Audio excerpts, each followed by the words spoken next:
Under adjudication, tribunal, vote, বিচার ব্যবস্থা, সাধারণ মানুষ, ভোগান্তি ইত্যাদি নিয়ে একটি গল্প আপনাদের উদ্দেশ্যে, এবং গল্প শেষে আমাদের দেশের মাননীয় বিচার ব্যবস্থার কাছে একটি অনুরোধ।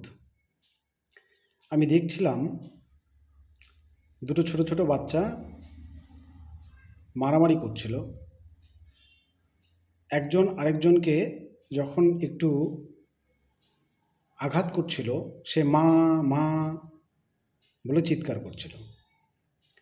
আরও একটু পরে যখন এ পুনরায় ওকে আঘাত করলো, তখন মা গো বাবা গো বলে চিৎকার করলো। এই একই অভিজ্ঞতা আপনারও আছে, আমারও আছে। আমরা ছোটোবেলায় যখন মার খেতাম, বাবা মা বাদ দিয়ে অন্য কারো কাছে, তখন আমরা মা গো বাবা গো বলে চিৎকার করেছি সকলে আমরা। অন্যথা হয়েছে কারো ক্ষেত্রে? হয়নি। অর্থাৎ বিপদে পড়লে বাবা মার কথা মনে পড়ে, বাবা মার কথাই মনে পড়ে। কিন্তু বাবা মা যদি পেটায় বা পেটাতো যখন, তখন কি বলে চিৎকার করেছিলেন? একটু ভেবে দেখুন। উত্তরটা হচ্ছে আবার বাবা মা। আপনাকে যখন আপনার বাবা পিটিয়েছে অথবা মা পিটিয়েছে, বাবা পিটালে মা মা বলে, মা পিটালে বাবা বাবা বলে চিৎকার করেছেন, কিংবা বাবা গো মা গো বলেই চিৎকার করেছেন। অর্থাৎ বাবা মা হচ্ছে শেষ আশ্রয়, বিচার পাওয়ার বা রক্ষা করার আমাদের সকলের। ঠিক তেমনি দেশের নাগরিকদের এই বিচার পাওয়ার আশা, আকাঙ্ক্ষা, ভরসা, শেষ সম্বল বিচার ব্যবস্থা, আমাদের দেশের বিচার ব্যবস্থা। এ কারণে দেশের মানুষের সাথে যদি কোনো অন্যায় হয়, অবিচার হয়, তাহলে তারা আশা রাখে বিচার ব্যবস্থার কাছেই বিচার পাওয়ার। এখন আন্ডার অ্যাডজুডিকেশনে যারা রয়েছেন, সেটাও একটা বিচার প্রক্রিয়া, নাম যাচাই প্রক্রিয়া। বিচারপতিদের মাধ্যমেই সেগুলো যাচাই হচ্ছে। এখানেও যদি কোনো বৈধ নাগরিক সঠিক বিচার না পায়, তারপরেও তার কান্নার আওয়াজ কিন্তু সেই বিচার ব্যবস্থার কাছেই গিয়ে আটকাবে। কারণ বিচার চাওয়ার অন্য আর কোনো জায়গা নেই। মানুষ আর কোথায় গিয়ে কান্না করবে? একই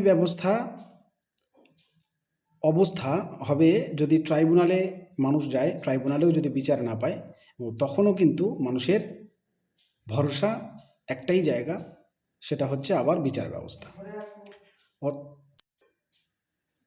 অর্থাৎ আমি যেটা বলতে চাচ্ছি, বোঝাতে চাইছি, সেটা হচ্ছে ওই শিশুটির ক্ষেত্রে আমরা যেমন দেখলাম, শিশুটি অন্য জায়গায় গিয়ে যদি আঘাতপ্রাপ্ত হয়, সে মা বাবা বলে চিৎকার করে, এবং মা বাবার দ্বারা সে যদি আঘাতপ্রাপ্ত হয়, সেক্ষেত্রেও সে মা বাবা বলেই চিৎকার করে।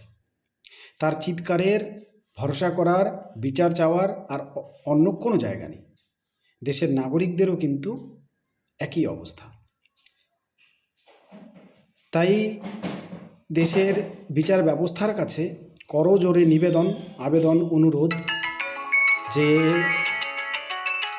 সকলকে সমান দৃষ্টিতে দেখতে হবে এবং প্রতিজন মানুষ যাতে সঠিক বিচার পায়, এই আবেদন সকলের পক্ষ থেকে আমরা রাখছি। এখনও দেশে যেহেতু সংবিধান আছে, বিচার ব্যবস্থা আছে, তাই আমরা আশা করতেই পারি যে যা হবে ভালো হবে। আবারও বলছি, দেশের বারবার কল আসছে, মানে হচ্ছে ওই দিন রাত 24 ঘন্টা আমাকে সার্ভিস দিতে হচ্ছে, আপনারা জানেন। যাকে সে কথা বলছি,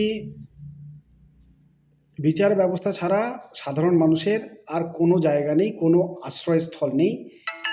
এটা বিচারপতিরা সবচাইতে ভালো বুঝবেন। এ কারণেই অনুরোধ, সাধারণ মানুষ যাতে সঠিক বিচার এবং সঠিক সময়ে পায়, আমরা সাধারণ মানুষ এটা শুধু অনুরোধ করতে পারি। এর বেশি আর কিছু নয়। আমাদের আশার জায়গা, ভরসার জায়গা, শেষ ভরসার জায়গা এই বিচার ব্যবস্থা। আপনাদের যদি মনে হয় যে আমি কথাগুলো ঠিক বলছি, তাহলে আপনারাও একই প্রস্তাব রাখুন। ধন্যবাদ।